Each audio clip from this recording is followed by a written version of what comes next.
abana bato bambara ubusa bakajya ku muhanda bakambara ubusa ariko burya kwambara ubusa ntabwo ari bwa busa, burya bambaye ubusa no mu mutwe.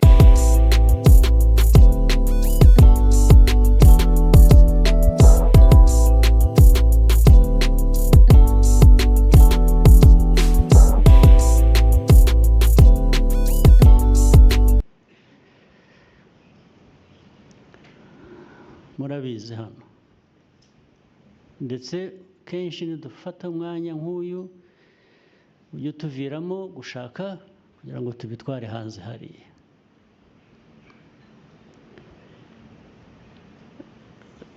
Ibi tuganira nuko twahuriye hano n'ibyo tuvuga, erega nabyo ni uburere.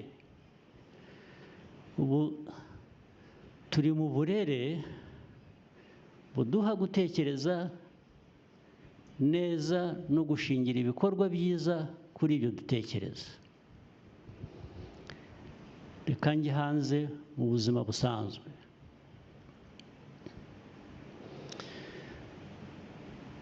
Mbona raporo hafi buri gitondo cyangwa se mu cyumweru mba mbonye nyinshi zimbwira ko abantu bifashe hirya no hino, ese mu gihugu abantu barihaza bakigaburira, bafite ibyo kurya, twarejeje cyangwa abantu barashonje, cyangwa izindi zikaza zimbwira ziva mu bapolisi zimbwira haraye habaye za agisida 20 n'izi ngizi kuva hariya muri bo 50% zabaye kubera ko bari basinze. Abantu baraye bicanye, hari abantu bapfuye bazi indwara, undi yazi iki, undi mugore yaratemwe n'umugabo we, rimwe na rimwe biba the other way around, ariko nibyo bikeya kurusha.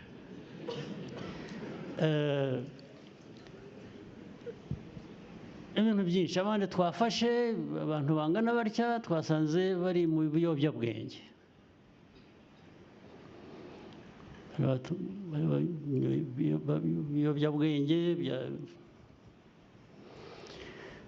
Imiryango yahungabanye,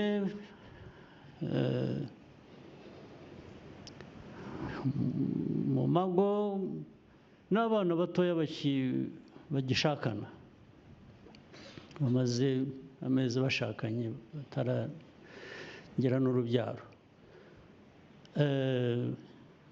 Hari imanza zingana zitya baraye batandukanye, ntibumvikana, bararwana cyangwa baragira batya, ibintu byinshi.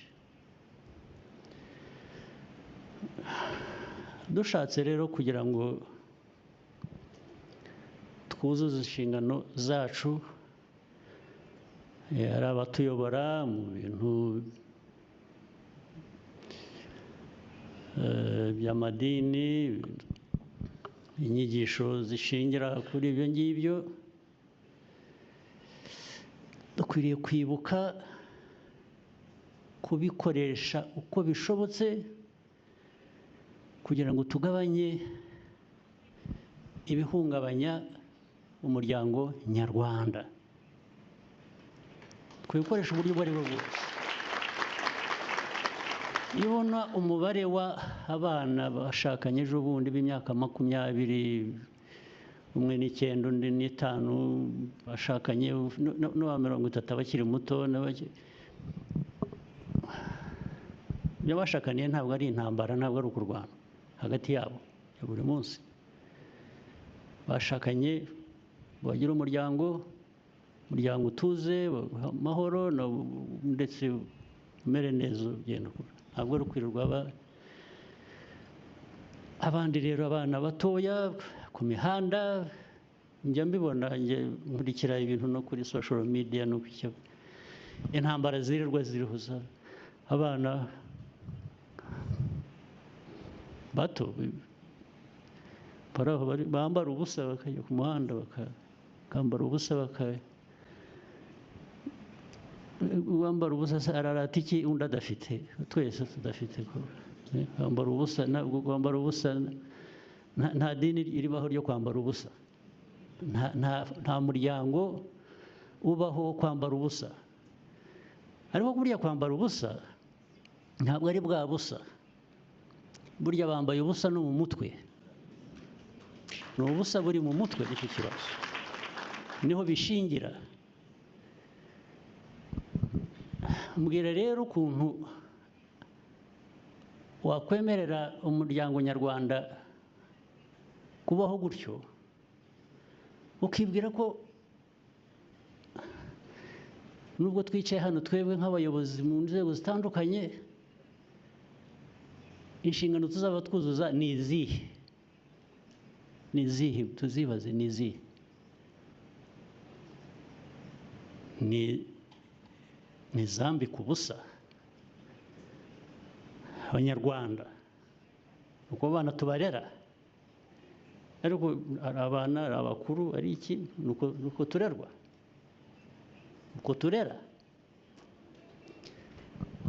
Ba bandi rero navuze b'ibiyobyabwenge, ugasanga mu bakuru, abantu bakuru mu muryango ariko ibiyobyabwenge nibyo bivamo ingaruka zindi z'imiryango guhora irwana buri munsi buri munsi buri munsi. Wanakwicaza n'abantu ukababaza turi ku murapfa iki, hakazamo rero bya bindi buri wese yumva ko ari uri mukuri. Ntawe ushobora korohera undi ngo babiganire bakemure ibyo ushaka, ineza ushaka niyo n'undi ashaka.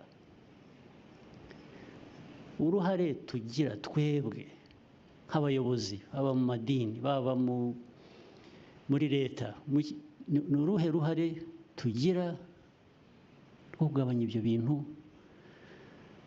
muri twe, mu miryango, hanze?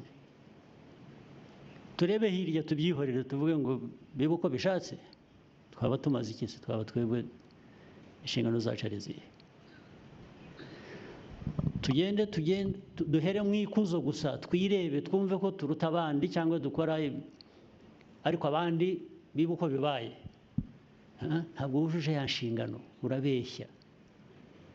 Ikintu cyo kubeshya, cyo kudakoresha ukuri, ubuyobozi ubwo ari bwo bwose, bwaba ubwigisha mu madini, bwa bushobozi buri mu nzego za leta, ariko noneho bitari n'ibyo.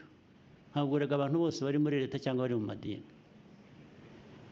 Ubushobozi n'ukuri bukwiye kuba gukoreshwa no mu bantu gusa, mu miryango, umuryango wawe, nta ushyize idini iruhande ugashyira ko leta iruhande, no mu muryango wawe ikiganiro ugirana n'umuryango wawe gishobora gufasha kubaka ni ikihe?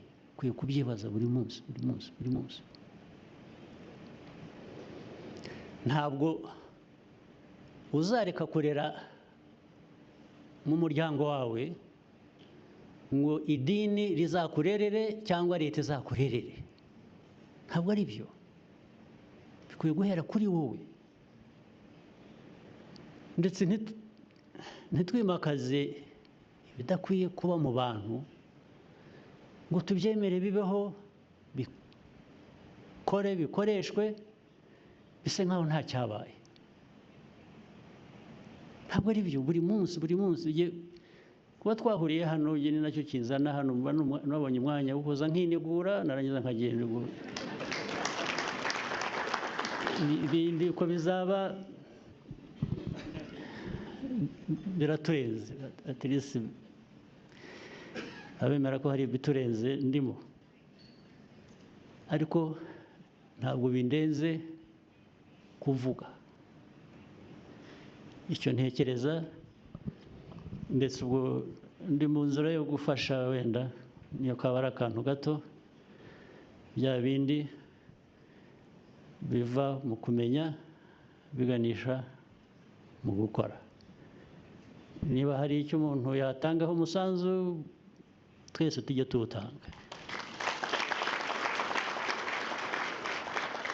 Ariko ndabasabye, ibintu nababwiye mbona ntabwo nabishyize mu ukuri kwabyo kose uko bingana ni byinshi.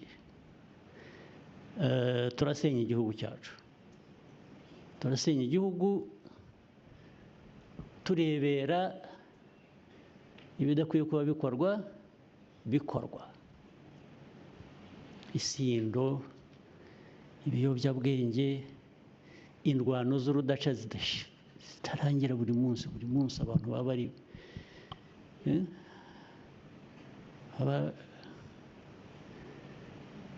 bashikurana. Nitubibona, nababwiye ko mbibona muri raporo mpabwa, ikintu cya mbere kinza mu mutwe ndabaza, ariko tugomba kuba dufite ibibazo mu buyobozi bwa leta ndetse n'ubw'abandi ntavuze. Bigomba kuba bihari. Ngo hari ikibazo, tugisuzume rero. Ntitukajye hanze gusa ngo tunyure hejuru y'ibintu, tuvuge neza, ndetse tube ibitangaza. Igitangaza ni byiza, ariko kuba igitangaza ubigirwa n'abo wafashije nabo kuba baba igitangaza. Niba ntabo wafashije, ntukwiriye kumera neza ngo ube bihagije. Ukwiye kumera neza ubishingira ku bandi watumye bamera neza. Reka ndangiriza aho. Murakoze, muhorane imigisha y'Imana.